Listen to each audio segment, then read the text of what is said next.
आज हम significance of meiosis को डिस्कस करेंगे। मीन्स के मियोसिस के क्या बेनिफिट्स हैं, इससे कैसे वेरिएशंस आती हैं नेक्स्ट जनरेशन में, और अगर मियोसिस में थोड़ा सा भी एरर आ जाए तो इससे क्या लॉस हो सकता है, इस चीज़ को हम डिस्कस करेंगे। सबसे पहले हम बात करते हैं कि सिग्निफिकेंस ऑफ मियोसिस को डिस्क्राइब किसने किया।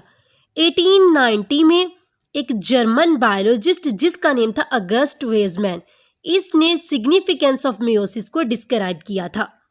सबसे पहले जो इसकी सिग्निफिकेंस है वो है maintenance of the chromosome number in next generation.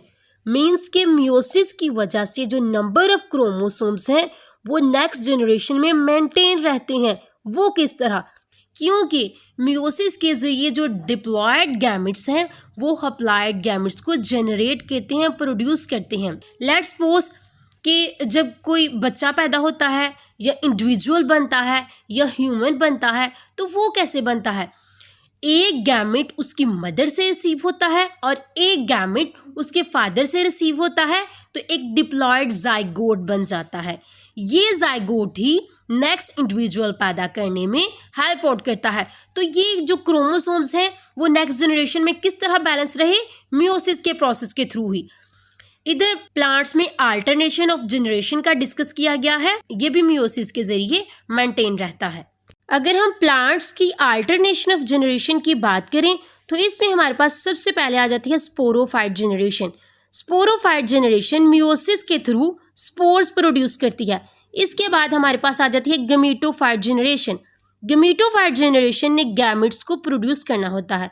एक मेल गैमेट होता है और एक फीमेल गैमेट, ये मिलके आपस में एक जाइगोट बना देते हैं और जाइगोट से दोबारा स्पोरोफाइट जनरेशन स्टार्ट हो जाती है। इस तरह ये साइकिल चलता रहता है और प्लांट्स में जो क्रोमोसोम्स होते हैं वो बैलेंस रहते हैं। सेकंड है production of variations in next generations. Means के मियोसिस के प्रोसेस के थ्रू जो नेक्स्ट जनरेशन प्रोड्यूस होती है, जनरेट होती है, उसमें वेरिएशंस आती हैं। वो कैसे? क्योंकि जब गैमेट्स मीन्स के मेल और फीमेल गैमेट्स आपस में फ्यूज होते हैं, उन दोनों का जेनेटिक मेकअप डिफरेंट होता है और जाइगोट बन जाता है जब गैमेट्स आपस में फ्यूज होते हैं। तो फिर जो न्यू इंडिविजुअल प्रोड्यूस होता है इससे उसमें जेनेटिक वेरिएशंस आ जाती हैं, क्योंकि वो ऐसे गैमेट से मिलके बना हुआ है जिनका जेनेटिक मेकअप ही डिफरेंट है। अगर तो वेरिएशंस बेनिफिशियल्स हों तो वो ऑर्गेनिजम्स को इन्वायरमेंटल चेंजेस के साथ अडॉप्ट करने में हेल्प आउट करती हैं। मियोसिस के बेनिफिट्स तो हमने डिस्कस कर लिए कि इसकी वजह से नेक्स्ट जनरेशन में वेरिएशंस आती हैं, बट अगर मियोसिस के प्रोसेस में एरर आ जाए तो क्या लॉस हो सकता है, इस चीज़ को हम डिस्कस करेंगे। हमें इस चीज़ का आइडिया है कि एनाफेज के दौरान क्रोमोसोम्स की सेपरेशन हो जाती है। इस प्रोसेस को हम डिसजंक्शन कहते हैं, बट अगर सेपरेशन नॉर्मल तरीके से ना हो तो इसको हम नॉन डिसजंक्शन कहेंगे। नॉन डिसजंक्शन में क्या होता है? इसमें क्रोमोसोम की जो तादाद होती है या वो कम हो जाती है या ज़्यादा हो जाती है, जिसकी वजह से अब नॉर्मल इंडिविजुअल्स पैदा होते हैं। फॉर एग्जाम्पल ह्यूमन क्रोमोसोम्स 47 होते हैं। अगर मियोसिस के प्रोसेस में थोड़ा एरर आ गया है तो क्रोमोसोम्स की तादाद 46 या 45 हो गई है, तो अब नॉर्मल इंडिविजुअल पैदा होंगे।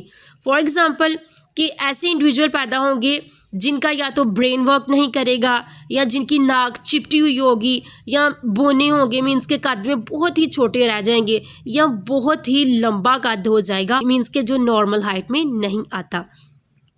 इस तरह के नॉर्मल इंडिविजुअल्स पैदा हो जाएंगे मियोसिस के एरर की वजह से।